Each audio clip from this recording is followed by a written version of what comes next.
Hello mga kabakbak, ito po yung 10 reason kung bakit gustong-gusto ko itong DJI Neo. Coming up. Reason number 1 ay yung bigat ng drone. So dahil itong DJI Neo nasa 135 grams lang, kasama na yung battery, hindi siya nire-require na kumuha ng permit tsaka license para makapagpalipad ng drone. Ang kinukunan po natin ng permit yung 250 grams pataas. Reason number 2, meron siyang propeller guard for safety. Safety po na nagpapalipad kasi hindi papasok yung inyong daliri. Itong DJI Neo kasi pwede natin siya paliparin gamit yung palm control. Sa kamay siya magti-take off, sa kamay din siya magla-landing. So protected po yung inyong mga daliri, hindi yan papasok basta-basta dito sa mga propeller. And itong guard na to nakakatulong din para hindi po mabali yung mga propeller niya just in case na mabangga yung inyong drone. Pwedeng-pwede talaga siya sa mga beginner, hindi basta-basta masisira yung propeller ng inyong drone. Kung gusto niyo po ng ganitong content at makita yung ganda ng Palawan gamit po yung DJI Neo, please follow and subscribe when in Palawan. Reason number 3, yung kanyang gimbal. Kung titignan po natin, itong gimbal niya nakapasok doon sa pinaka-body ng drone. Kaya just in case po na mabangga ninyo yung drone ng head-on, hindi po basta-basta masisira yung inyong gimbal. Unlike sa ibang mga drones na naka-expose po yung gimbal. So nangangailangan po yun ng mas maingat na pagpapalipad.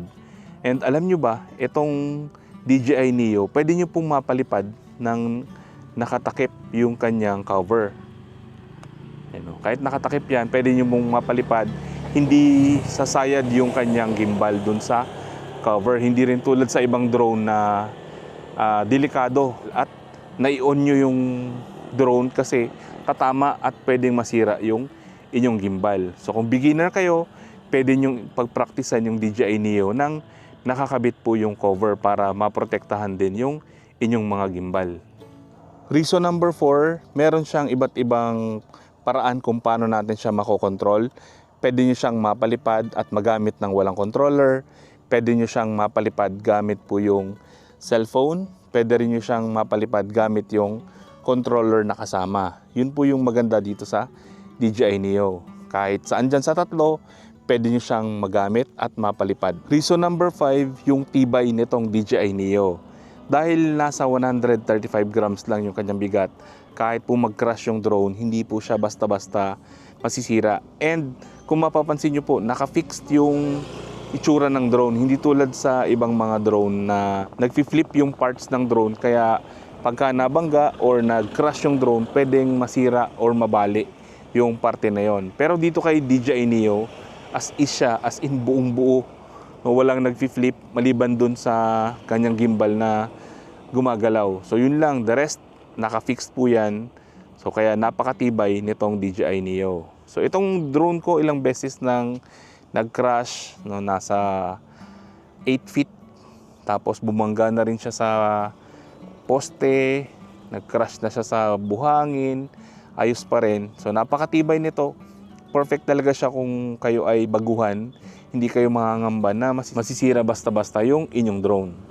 So kahit mabangga siya sa bawat side, sa kanan, sa kaliwa, sa ilalim, sa likod, sa harap, wag lang po tatamaan talaga itong gimbal. Walang problema dito sa drone na to. Napakatibay. Reason number 6, pwede po kayo mag-record ng audio gamit yung inyong cellphone at yung Fly app. Meron po diyang option na i-record nyo habang kinukunan kayo ng drone. Then ang maganda po dito, kaya niya pong i-cancel yung noise na nanggagaling po sa drone. Tapos kaya niya rin i-synchronize yung boses doon sa galaw po ng bibig.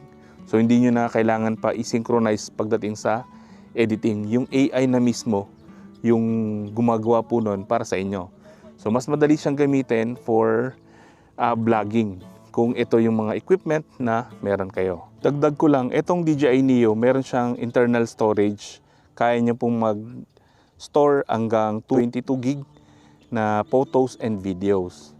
Tapos pwede siyang mai-transfer via app, via Wi-Fi. Pwede rin po yung kanyang cord, Pwede nyo i-connect dyan yung cord para siyang USB. Kahit walang battery, ma-access nyo po yung inyong file dito sa inyong drone. Reason number 7, pwede itong DJI Neo sa FPV. No, pwede siyang maging training ground kung nagbabala kayo mag-upgrade sa Avata 2. Kung gusto nyong pagpraktisan, etong DJI Neo. Bibili lang kayo ng motion control at goggles. Tapos i-connect nyo doon sa drone. Mapapalipad nyo na siya gamit yung first person view. Then, hindi kayo manghihinayang na masira yung drone kasi nga napaka-mura niya. Ito yung pinakamurang drone ni DJI at napakatibay din, so hindi siya basta-basta masisira. Hanggang sa maging expert kayo sa pagpapalipad ng FPV, then pwede na kayo mag-upgrade sa mas mahal na drone tulad ng Avata 2. Reason number 8, yung camera ng DJI Neo. Kahit itong DJI Neo yung pinakamurang drone ng DJI, maganda pa rin yung kanyang camera. Kaya po nitong kumuha ng 4K at 30 frames per second. Pero kung kukuha kayo ng medyo hapon or low light, hindi po maganda yung image na napoproduce ng DJI Neo. Ang best time po ng pag-shoot or pagkuha ng video ay tirik po yung araw or tanghaling tapat para mas maliwanag po yung video at picture na kinukunan po natin. Tapos kung may kukonect natin itong DJI Neo sa RC2 at ibababa natin yung kanyang sharpness ng -2, ma-enhance pa natin yung image quality. Doon lang kasi sa RC2 natin makokontrol or maa-adjust yung sharpness ng ating DJI Neo. Doon sa controller niya, sa app, nasa 0 lang. So hindi natin maibaba ng -2. Pero yung RC2 controller, pwede yan ma-adjust. Reason number 9, yung quick shots. Pwede kayo makakuha ng mga shots ng mabilisan. Tapos pwede nyo siyang ilagay lang sa bag or sa bulsa. Dahil po nakafix yung parts ng drone, hindi po siya basta-basta mababali. So ilalagay nyo lang sa bag, tapos kung kailangan nyo mag-shoot ng quick shots, pwede. Then kahit walang controller, i-on nyo lang yung drone, press and long press hanggang sa gumalaw yung propeller at umilaw na. Then pili lang kayo ng fly mode, tapos i-hold nyo yung mode button. Follow. 3, 2, 1. Yan. Kaya nyo pong mag-shots ng mabilisan. Yan. So, susunod siya kung saan kayo pupunta. So, yan yung mga sample ng kanyang quick shots. Then, lagay nyo lang yung kamay ninyo para mag-landing siya. Tapos, i-off nyo yung drone. Hold and long press. Pag namatay na yung ilaw, pwede nyo nang ilagay sa bag nyo. Reason number 10, itong DJI Neo, pwede natin siya makonect sa iba't ibang klase ng controller ng DJI. Napakarami. RCN1, tapos yung RC2, yung meron ng screen at antenna. Pag yun yung ginamit nyo, mas malayo yung range na kayang ilipad ng DJI Neo. Tapos pwede rin siya sa motion control, yung pang FPV. So marami pa. Nandun po yan sa website ng DJI. Makikita nyo doon yung mga controllers na compatible dito kay DJI Neo. Hindi lang siya nakalimit doon sa controller na kasama sa kanya. Marami pa pong ibang controller na pwedeng gamitin para makontrol natin itong napakaliit at napakatibay na DJI Neo. Yan po yung 10 reason kung bakit nagustuhan ko itong DJI Neo. Kung sa tingin nyo po nakatulong yung information, palike naman po kami. At kung gusto nyo pong makita yung ganda ng Palawan, gamit po yung DJI Neo, please subscribe and follow when in Palawan. Maraming salamat po.